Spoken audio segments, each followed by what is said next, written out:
tugas yang mustahil. Abu Nawas belum kembali. Kata istrinya, ia bersarna seorang pendeta dan seorang ahli yoga sedang melakukan pengembaraan suci. Padahal saat ini Baginda amat membutuhkan bantuan Abu Nawas. Beberapa hari terakhir ini Baginda merencanakan membangun istana di awang-awang.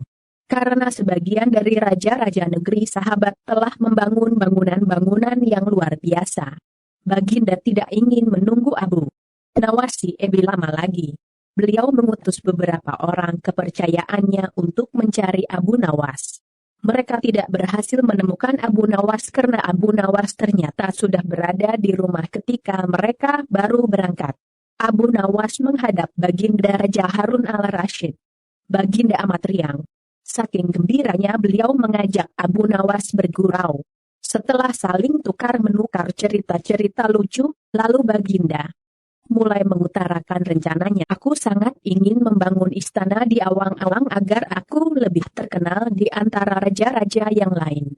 Adakah kemungkinan keinginanku itu terwujud? Wahai Abu Nawas, tidak ada yang tidak mungkin dilakukan di dunia ini, Paduka yang mulia, kata Abu Nawas berusaha mengikuti arah pembicaraan Baginda. Kalau menurut pendapatmu hal itu tidak mustahil diwujudkan, maka aku serahkan sepenuhnya tugas ini kepadamu, kata Baginda puas.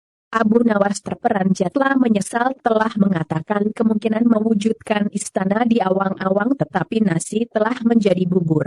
Kata-kata yang telah terlanjur didengar oleh Baginda tidak mungkin ditarik kembali. Baginda memberi waktu Abu Nawas beberapa minggu. Rasanya tak ada yang lebih berat bagi Abu Nawas kecuali tugas yang diembannya sekarang. Jangankan membangun istana di langit, membangun sebuah gubuk kecil pun sudah merupakan hal yang mustahil dikerjakan. Hanya Tuhan saja yang mampu melakukannya. Begitu gumam Abu Nawas. Hari-hari berlalu seperti biasa. Tak ada yang dikerjakan Abu Nawas kecuali memikirkan bagaimana membuat Baginda merasa yakin kalau yang dibangun itu benar-benar istana di langit. Seluruh ingatannya dikerahkan dan dihubung-hubungkan.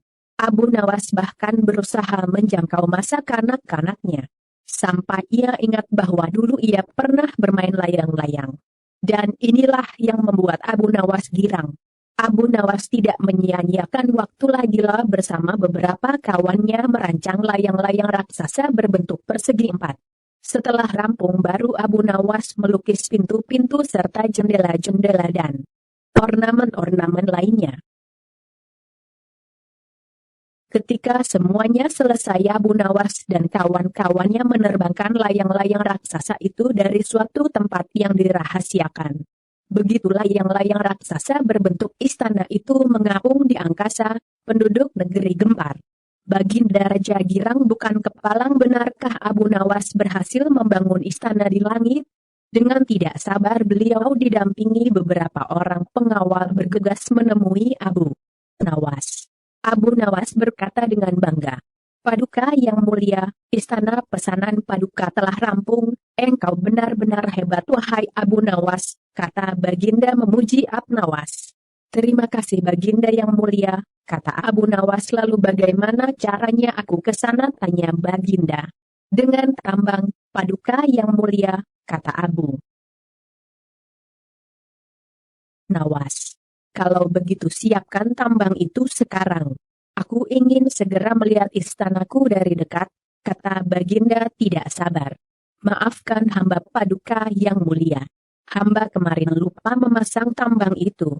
Sehingga sederang kawan hamba tertinggal di sana dan tidak bisa turun, kata Abu Nawas. Bagaimana dengan engkau sendiri Abu Nawas? Dengan apa engkau turun ke bumi, tanya Baginda. Dengan menggunakan sayap Paduka yang mulia, kata Abu Nawas dengan bangga. Kalau begitu buatkan aku sayap supaya aku bisa terbang ke sana, kata Baginda. Paduka yang mulia, sayap itu hanya bisa diciptakan dalam mimpi, kata Abu Nawas menjelaskan.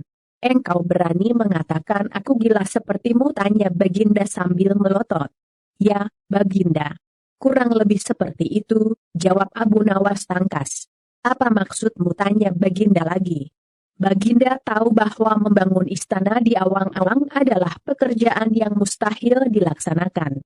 Tetapi Baginda tetap menyuruh hamba mengerjakannya. Sedangkan hamba juga tahu bahwa pekerjaan itu mustahil dikerjakan, tetapi hamba tetap menyanggupi titah Baginda yang tidak masuk akal itu, kata Abu Nawas berusaha meyakinkan Baginda.